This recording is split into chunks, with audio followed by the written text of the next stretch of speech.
Naalala nyo mga kotsero nitong nakaraan, merong isang vlogger, na sinita ng fake news.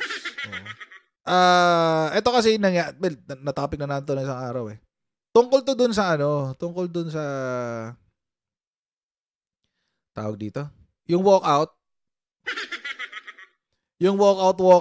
nung command conference. Oo. Yan, tungkol dito yan. So mag-a-update tayo ngayon dito. May update na galing sa AFP. Nung isang araw, 2 days ago, merong isang kumalat na fake news. Oo. Sinong nagkalat? Si General Macanas. Actually, mga kotsero, feeling ko nga, hindi talaga kakalat yun. Kung hindi lang pinansin ni General Macanas, hindi kakalat yun. Kasi, lumipas nga kay Deo Macalma na walang issue eh. Pero nung pinick up ni General Macanas, siguro nga dahil general siya. Madaling kumalat. Pero mga kotsero, eto nga yun, yung walkout, di ba? Sabi, nag-walkout daw mga AFP generals sa isang command conference. Mga kotsero, yung command conference, mga kotsero, yun ay meeting kasama ng Pangulo. Ayun si PBBM sa gitna. Okay, kung kayo ay nasa US, UK, Canada, Italy, France, Spain, Ireland, Belgium, may pwede tayo magpadala ng inyong mga remittances sa Pilipinas gamit po ang Sendwave.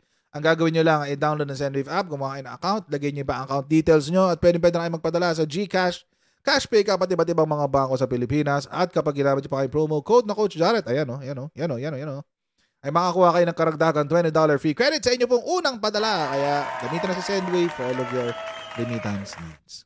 May mga nag-walk out daw, mga 10. Mga 10 daw yung nag-walk out, guys. Ang sabi. Ngayon, mga kotsero, ito, in a separate statement, the AFP Public Affairs Office reiterated that there's no truth in the recent commentary by retired Brigadier General Johnny Macanas Sr. on the matter. Pinangalanan na siya. Tapos sabi pa ng AFP, we will not allow any effort to malign our ranks and discredit our commitment to our mandate by clout chasers. Clout chaser. And their personal political agenda. Uy. Ganun daw. Clout chaser, mga kotsero.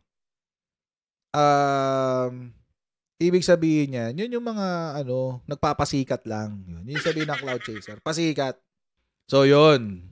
Yun yung sabihin ng cloud chaser, nagpapasikat o gustong sumikat. So, ang gagawa ng fake news para sumikat. Yun yung mga cloud chaser. Gagawa ng fake news, gagawa ng mga usually iba pang iba pang cloud chaser, yung mga nagpa-prank. Yan, usually. Yung mga gumagawa ng mga content para sumikat sila, ganun. Yun yung cloud chaser. So, ganun daw si General Moranas. Si General Moranas. So, Macanas pala, Macanas. Si General Macanas. So, in not so many words, mga kotsero, si General Macanas, sinunog ng AFP. Sinunog. Kaso ang problema, mga kotsero, syempre, itong mga Duterte vloggers, yung mga Duterte vloggers, mga kotsero, etong mga to, paninindigan talaga nila kahit alam nilang kasinungalingan na. Papaniwalaan pa rin nila yun. Kahit na naglabas ng correction ang lower house. Oh, di ba? Pero papanindigan pa rin nila. Bakit? Kasi yun yung mas maganda sa propaganda nila. 20 million na pagkain. Ano pa? Yung mga fake news na recently. Ito, yung sa AFP. Nag-walk out yung mga general. Wala na, magkaka-people power na. Ayaw na ng mga general kay PBBM. Tapos nagsalita ang AFP, sabi, hindi, fake news yan. Hindi, nag-walk out pa rin. Kasi nga, yun ang pabor sa kanilang propaganda. Ganun. Itong pinakabago, yung helicopter daw na pumunta ng BGC. Unang-una, kasi ang sinasabi nila, ano daw eh, nakita niyo na ba yun? Yung helicopter daw na lumapag sa BGC, ganyan. Unang-una, naglabas ng statement yung ating AFP. Kasi syempre si AFP din si PSG. So, naglabas ng statement na dapat babiyahe ang presidente papuntang Ilocos. Kaso, ang problema, hindi sila nakalipad. Bakit? Kasi zero visibility daw because of inclement weather. Ang statement pa nga ng AFP, mga kochero, hindi sila maka-take off. Hindi sila maka-take off. Hindi sila makaangat. Oh. Yun ang sabi yun ang sinabi ng AFP, ng PSG. Yan, sa St. Luke's. Kanina lang yan eh. Kanina lang yung fake news na yan eh. So, nung pumutok yung issue kaninang umaga, nasopla agad. Ang sabi, paanong pupunta ng St. Luke's si presidente? Nasa Ilocos siya, nasa Pangasinan siya. O tapos, nung nasopla yun, anong ginawa na? Nilagyan nila ng date. July 17 daw. Nagpunta. 8 to 9 a.m. Paano magkakaroon ng 8 to 9 a.m.? Sinabi na nga ng AFP, hindi sila makalipad because of inclement weather. Fake news. And even if it is not fake news, halimbawa, nagpunta talaga si nagpunta talaga si PBBM sa St. Luke's. So what? Bawal na ba siya pumunta ng hospital? Bawal ba siya magpa-check up sa doktor? Bawal ba yun? Dadalhin sa kanya yung CT scan, MRI? I-helicopter yung MRI machine papunta sa Malacanang? Anong gusto niyong gawin? Di ba? Cordillera ba? Akala ko Pangasinan. Cordillera pala. Cordillera daw. Anong gusto niyong gawin sa presidente? Halimbawa, may sakit siya. Gusto niyong pa-check up. Nilalagnat siya. May pulmonya. Nagka-COVID. Kailangan pumunta ng magpa-check up. Di ba? Anong gusto niyong gawin? Punta siya sa health center? Dalhin yung mga makinarya sa Malacanang? Yung ba yung gusto niyong gawin? Nung ngayon, kung pumunta ng hospital? Kung ikukumpara naman natin si PBBM kay Digong, mukhang kay Digong, mukhang isang bulate na lang paper dun eh. Ano palalabasin nila? Mahina na ang presidente, may sakit? Baka gusto nilang tignan ng konti si Digong. Pinakita ko sa inyo kahapon, di ba? Nakatabingi na yung katawan niyang gano'n. Naglalakad, nakagano'n, no? Nagsispeech na ganyan, hindi mahawakan yung mic. Ewan ko, matigas siguro yung kamay niya. Hindi niya mahawakan yung mic. Nabitawan pa ilang beses. Diba? I mean, what's wrong? Kung pupunta siya ospital. Palibasa, kayo dyan, mga DDS, tinatago nyo pag si Digong na ospital. Bakit? Kasi natatakot kayo na kapag nalaman ng tao na may sakit si Digong, bababa ang suporta kay Sara. Bakit? Bakit ganun? Kasi si Digong naman talaga ang sinusunod hindi si Sara. Hindi si Sara, hindi si Baste, hindi si Pulong. Si Digong ang tinitignan ng mga tao, hindi yung magkapatid. So pag namatay si Digong o pag nalaman ng tao na mamamatay na si Digong, mawawalan ng pag-asa yung political career nyo dyan sa mga Duterte Balahura supporters. Unless gagayahin nyo yung style ng mga dilawan, necropolitics. Diba? Imagine mga Kojero, naalala nyo nung ang tagal-tagal na wala ni Digong? Ni isang press con wala siyang ginawa. Kailan ba yun? May ba yun o June? Ni isang press con wala siyang ginawa. Tapos nung first time siyang nagpakita, nag-post siya ng birthday video kay Sara. Sobrang impis ng mukha, di ba? Ang nipis. Parang galing sa sakit. Hindi lang yun. Yung kulay ng video mismo, sepia. Bakit sinepia? Para hindi makitang maputla. Nakita niyo na ba yon? Yung birthday greeting niya kay ano? Kay Sarah? Natawa nga ako dun eh. Akala ko ano lang. Akala ko nagkamali lang ng edit or something. Pero hindi. Lahat pala. Lahat ng video, yun talaga in-upload sa Facebook page niya. Oh. Sepia. Tapos sobrang impis ng mukha ang payat, oh.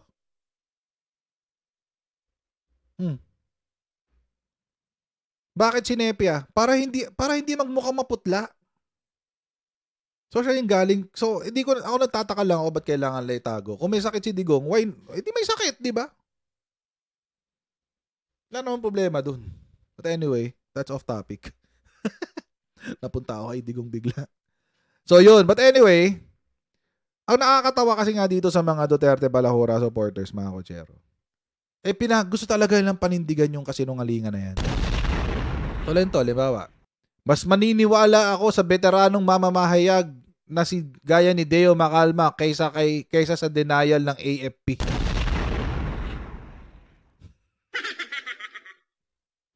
Chiner ko nga to sabi ko, uy, mas naniniwala ka sa hearsay kaysa sa eyewitness testimony. Bakit ganun yung sinabi ko? Kasi mga kotsero, ang hearsay, walang halaga yan sa court. Walang halaga yan sa court. Alam niya yan, naiintindihan ni Atty. Harry Roque yan. Tapos, ang mga ebidensya na tinitignan talaga ng court, mga kotsero, yung material evidence, tsaka yung testimonial evidence, testimony. Dahil yung eyewitness testimony, may first-hand information. Yun ang pinapakinggan sa court. Alam ni Atty. Harry Roque yan. So, mas maniniwala siya sa hearsay, sa chismis ni Deo Macalma, kaysa sa sinabi mismo ng AFP. Iba rin. Abogado pa naman kayo, Torny. Di ba? Abogado pa naman kayo. Eto pa isa, mga kotsero. Hindi ko kilala to si Jun Abines. Pero isa siya sa mga nag-viral. Ayan, no, July 16. Isa siya dun sa mga nagkalat nung video. Nung theory or nung chismis nga na mayroong mga tawag dito, mga nag-walkout na generals. Meron pa siyang sarili niyang may mga comment pa siya na that was pure bravery. As the top general leave the conference or left siguro. Several generals also left the room as a sign of support to the top general who walked out first. Gumaganyan pa siya. That was pure bravery. Wow. Oo, ganun daw. Tapos minention niya yung kay Macanas tsaka yung kay Deo Macalma sa DCRH. O yan, minention niya yan. Ang problema, mga kotsero, sinagot siya dito ng taga-AFP. Oo. Sinagot siya dito. Sino ba tong Jun Abines na to? Hindi ko siya kilala eh. Anyway, sinagot siya ng taga-AFP. Anong sagot ng taga-AFP? Actually, dito yung comment niya. Ayan si Mike Lohico. Spokesman ng AFP. Si Mike Lohico. Isa sa mga spokes ng AFP. Sabi, I was there at the command conference July 4, 2024. This did not happen. Tapos, bigla pang gusto pa niya makascoop. Ito si Jun Abines, gusto pa niya, I already PM you, sir, etc., etc. PM me so I can validate your info. Tikas ng mukha talaga, Tikas ng face. AFP na sumagot, Nakakahiya, di ba? Nakakahiya. Kaya mga kotsero, hindi ko masisi kung bakit nagsalita ng AFP. Anong sinabi ng AFP? Maghahabla na sila. Legal na aksyon kinukonsidera versus walkout issue ng military official sa command conference. Uy, mabigat na to. Pumapalag na ang AFP natin. Alam nyo mga kotsero, Sa akin, wala namang problema kung batikusin nila sa PBBM, etc., etc. Walang problema dun eh. Pero leave our AFP alone. Huwag niyo idama yung kapulisan natin, huwag niyo idama yung mga kasundaluhan natin sa mga propaganda niyo. Huwag na sila idamay. Nananahimik eh. Ginagawa nila yung trabaho nila, intrigahin niyo. Ito yung balita tungkol dyan. Pure fallacy and a sheer figment of imagination. That's how the spokesperson of the Armed Forces of the Philippines calls the reported walkout of generals during a command conference last July 4th. A radio commentary exposed that alleged walkout in the command conference presided by President Ferdinand Marcos Jr. But the AFP says such incident never happened. We will not tolerate these efforts to malign our ranks or discredit our commitment to our mandate. So as we speak, we are exploring legal avenues to address this affront to the military profession. Matapang namin binabatikos yung false narrative that was put out there by one of our retired officers. This should not have occurred, especially being done by a former officer of the armed forces. Nakakaya, no? Mamaya na, wait. Nakakaya, no? Sabihan ka ng dating mga kabaro mo na nakakahiya ka. Di ba? Nakakahiya yun. General Macanas. Tsaka yung kahit sino pang mga dating sundalo ng AFP or dating nagsilbi sa AFP. Kahit sino pa kayo. Siya nagsabi, this should not have occurred. This should not have occurred, especially being done by a former officer of the armed forces. Sinusuko sila ng AFP. Kasi alam nyo kasi yung and parang yan eh, parang siguro ang dating sa AFP natin. Parang yan eh, pagtatraidor yan sa institusyon eh. Ba't ka naikisama sa mga ganyan-ganyan? Eh, magkakasama tayo dati. Naikigulo ka sa mga issue ng politika. Eh, hindi naman mandato ng sundalo natin na protektahan ang mga politiko. Diba? Kahit puntahan nyo sa konstitusyon yan. Ang mandate ng ating sundalo is to protect the state and the sovereignty. Actually, pati territorial integrity ng ating estado. Protect the state and its sovereignty and its territorial integrity. Yun ang trabaho. Yun ang primary mandate ng ating kasundaluhan.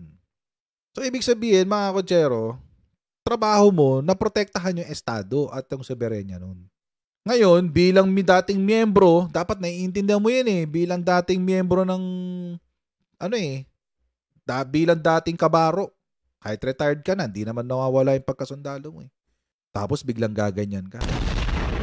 Isa ka sa mga tao na gustong sirain ang tiwala ng taong bayan sa estado. What the hell? Diba? Ano nang tawag sa'yo? Eh di traidor ka sa uniforme mo. Traidor ka sa uniforme mo. Alam nyo malungkot pa dyan, mga kotsero.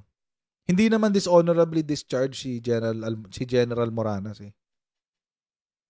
Macanas. Hindi naman siya dishonorably discharged. Ibig sabihin, yung pension niya, mga kotsero, ka-level ng sahod ng mga active duty. So pag tumaas ang sahod ng active duty, taas din ang pension niya.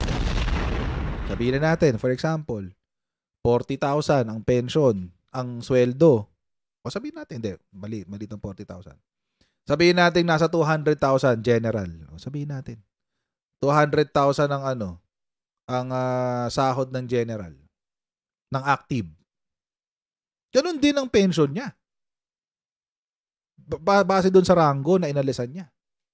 Ganun din ang sahod niya. Ang pension pala niya. 200,000 din. Tapos sabihin natin, next year, tumaas ng 250 ang sahod ng active. Ganun pa rin ang pension niya. Tataas din, 250 rin yung pension niya. Tapos magsasalita siya ng ganito, laban sa Estado. May mali. Diba? Nakikita niyo yung ano doon? Nakikita niyo yung disconnect? Yung ganon, yung disconnect na. Ganon eh. Kaya naiintindihan ko yung ano, yung sinasabi dito ng AFP, spokes. Nanggaling ka sa ano natin, sa ranggo natin eh. Ba't ka ganyan? Ba't ka nakikihalubilo sa politika? Dapat ang inuuna mo, protektahan yung Estado. Kasi yun naman talaga yung mandato ng mga sundalo eh. This should not have occurred. Hindi dapat nangyari to. Lalo na sa dating officer ng Armed Forces. Padilla adds there is no truth to rumors of grumblings within the military. The morale and the state of morale of our troops is very high. We rest assured that Armed Forces of the Philippines is united and that they are very much professional. We thank the Filipino people because of the support that they are giving to the Armed Forces of the Philippines, which gives us, ignites the flame of patriotism of every soldier. Iniintriga nila yung AFP natin. Eh, ang dami-dami ng pinagdadaanan ng AFP natin. Di ba? Iniintriga nila tapos hindi nila mapagtanggol sa mga propaganda ng China. Di ba, RG Francis? Oh, totoo naman yun eh. Ang dami ng pinagdadaanan ng AFP natin. Dumagdag ka pa. Dumagdag pa yung mga former soldiers, mga retired soldiers na pinili nilang suportahan si Digong. See? Hindi ko naiintindihan talaga eh. Anong meron si Digong na kung kapag ikaw ay sumunod sa gusto niya o ikaw ay naging follower ni Duterte, nawawalan ka talaga ng moral sa buhay. Hindi ko lang kung bakit. Dati, nung sumusuporta tayo kay Digong, pinagtanggol natin yung war on drugs. Parang, now, hindsight is 2020. Come to think of it, ba't ka ba pinagtanggol yung war on drugs? Diba? Bakit ka ba pinagtanggol yung war on drugs? Anong katangahan yung ginawa ko? Come to think of it, siguro nga dahil during that time, supporting Digong was the better alternative kaysa magsumuporta ka sa Dilawan. Parang lesser evil, parang ganun. Anyway, that's not the case anymore. Ngayon may third option ka na. Dati, mamimili ka lang kung si Digong tsaka Dilawan. Ngayon hindi na ganun yung kaso. Diba? Tatlo na eh. Magdidigong ka, magdidilaw ka, o magmamarcos ka. Actually, dapat nga magpipilipinas ka ba? Pero lahat sila, kiniklaim nila na para sa Pilipinas sila eh. Lahat sila eh. So parang kapag sinabi mo na, hindi, para sa Pilipinas ako, hindi, sinungaling ka. Lang ganun.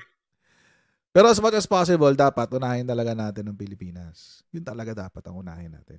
Hindi ko alam kung bakit kapag sumuporta ka kay Digong, kailangan ikompromiso mo yung values mo. Diba? Kailangan mong ikompromiso yung common sense. Parang ito kay Harry Roque. Alam naman niya na mas mahalaga yung testimonya ng mga witnesses. Yung mga eyewitnesses, yung mga nandoon mismo, mga first-hand information. Yan ang mas importante. Pero mas pipiliin daw niya yung sinabi ni Deo Macalma. Bakit? Syempre, yun ang pasok sa kwento nila sa narrative nila Kaya ako, mga kotsero, sana bilisan ng AFP yung kanilang legal action laban dyan sa walkout issue na yan. Sana bilisan ng AFP yung kanilang legal action. Sinabi nila yan we will not tolerate these efforts to malign our ranks or discredit our commitment to our mandate. So as we speak, we are exploring legal avenues to address this affront to the military profession. We will look at all possible legal implications of this incident. Dapat lang. Oo, kasi pambabastos talaga yan sa AFP. Pambabastos talaga yan sa AFP. Lalo na ngayon na dapat tayo mga Pilipino nagkakaisa tayo. Lalo sa issue ng territorial integrity and sovereign rights. Kailangan talaga natin yan. Lalo na ngayon na yung pinaka-recent na RORE, meron tayo nasaktan na sundalo. Alam niyo, may napanood akong video tungkol dyan recently. Merong isang consultant na nagsalita tungkol dyan. Ang sabi niya, may mga nakausap daw siya sa military establishment, etc., etc. But I'm not sure. Ang sabi daw, may stand-down order daw kasi ang SEALs at saka yung Navy. Marines pala, yung Marines. May stand-down order daw sila, kaya hindi raw sila lumaban. Pero sabi daw, meron daw siyang nakausap na isa.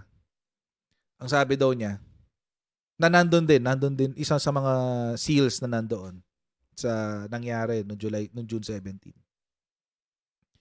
Sabi niya, kung wala lang daw stand-down order, nilunod daw niya yung isang Chinese eh. Nilisip ko, lang niya, kayang-kaya niyang gawin yun. Kayang-kaya, ni SEAL siya eh. Kayang-kaya daw niya. Kasi may stand-down order daw sila. Kaya daw hindi sila lumalaban. Kasi may stand-down order daw sila. Pero imagine, hindi sila napasok, di ba? Sa bangka. Doon sa rubber boat, sa rib. Hindi sila napasok. Wala silang weapon. They have nothing else. They have nothing. They just have their hands. Pero hindi sila napasok. Hindi sila na-board. Ganun na nga yung hinaharap ng ating militar. Tapos, iintrigahin nyo pa. Intrigahin pa. Sabi nga nung interview na yun yung interview dun sa, in-interview nga, na nakausap nga doon ng Marines. Sabi, tawag dito, kayang-kaya daw ng Marines natin, lumaban dun. Kayang-kaya daw. Kasi pareho daw sila ng training ng SEALs sa US. Parehong-pareho daw. Kaya lang daw sila hindi lumaban kasi nga may stand-down order. Dapat, ngayon mga kotsero, yung tayong mga Pilipino, tayong mga sibilyan, isa tayo sa mga nagtatanggol sa AFP natin. At least kung hindi man syempre hindi naman natin kayang gawin yung mga ginagawa nila eh. Pero, paglaban natin sila sa mga chismis, dapat tayo yung nagbo-boost ng moral nila. Kaya nga lagi ko sinasabi sa channel ko, mga kotsero, kapag meron nung kayong nakitang serviceman, uniformed, pasalamatan nyo. Pasalamatan nyo siya. Handshake nyo. Paalam lang kayo. Sorbo nyo, sir. Okay lang po ba? Pasalamatan ko lang kayo sa serbisyo nyo. Handshake nyo. Thank you kayo. Diba? Kasi yung nila, yung trabaho nila, mga kotsero, buhay ang dyan buhay ang puhunan. Tayo, laway lang, di ba? Social media, type, live. Laway lang puhunan natin. Pero sila iba, buhay ang puhunan yung mga yan. So pag may nakita kayong serviceman, kahit sino. Army, Navy, Air Force, kahit sino. Pasalamatan nyo sila. Lalo na pag-deserve nila. Yung mga katulad ni General Moranas, wag nyo napansinin. Mga walang kwenta yun. Ang balita ko nga, nagtatago na nga raw eh. May nag-message sa akin. Hindi ako sure. Pero may nag-message sa akin. May nakapanood yata ng video natin last time. Ang sabi niya, nasa States na raw si General Moranas. Dahil daw dun sa cyber libel na kaso na hiniabla sa kanya. Pero chismis yun chismis. Hindi ko sasabihin totoo yun. Chismis lang yun. Wala pang confirmation. It's not verified or anything. May nag-message lang sa akin. Hindi ako sure. But if that's the case, yan talaga. So, ugaling DDS talaga, tagu-taguan no? Kung totoo. Pero syempre, hindi pa natin alam. Okay, so mga kotsero, hanggang dito lang po muna tayo for today's video. Maraming po salamat sa inyong patuloy na pagsuporta sa ating channel. Huwag niyo pong kalimutan mag-subscribe sa ating Coach Jared YouTube channel. Pa-follow tayo sa ating Facebook page. And I'll see all of you in our next live stream. God bless everyone. See you next time. Bye!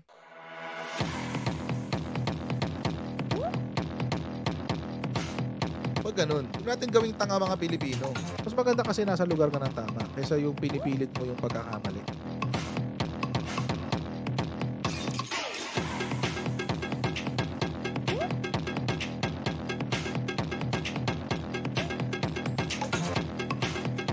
Are they willing to go that far? Hindi makakalimutan ng Pilipino yan hanggat di nasasagot niya.